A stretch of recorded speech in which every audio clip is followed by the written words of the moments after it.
خاوند اپنے والد کی خدمت نہ کرنے کا عذر بنا کر طلاق دینے کا کہتا ہے، بیوی اپنی ساری کوششیں کرے لیکن والدین جھوٹ موٹ کی باتیں بنا کر خاوند کو طیش دلائیں اور بیوی کے والدین کو اس کے گھر لے جانے کا کہیں اور اس عورت کے 5 بچے بھی ہیں، کیا اس عمل سے طلاق ہو جائے گی؟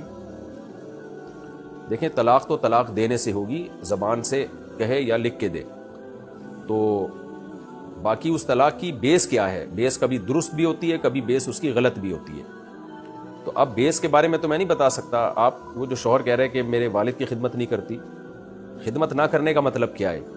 بعض خدمتیں تو ایسی ہوتی ہیں نا جو بہت ہی، ان کو نہ کرنا تو انتہائی درجے کی غیر اخلاقی حرکت ہوتی ہے۔ مثال کے طور پر بوڑھے والد صاحب بیٹھے ہوئے ہیں، وہ بہو سے کہتے ہیں بیٹا ذرا مجھے پانی پلا دو، اور بہو کہے نہیں میں نہیں پلا رہی۔ یہ تو پھر طیش آئے گا بھائی ہر ایک کو کہ یار یہ کیا، بوڑھوں کوئی بھی بوڑھا آدمی یا ایجڈ آدمی بیٹھا ہوا ہو یا ایجڈ عورت بیٹھی ہوئی ہو، ویسے کسی کو بھی کہہ دے تو ہر شخص پہ لازم ہوتا ہے کہ وہ یہ خدمت کرے۔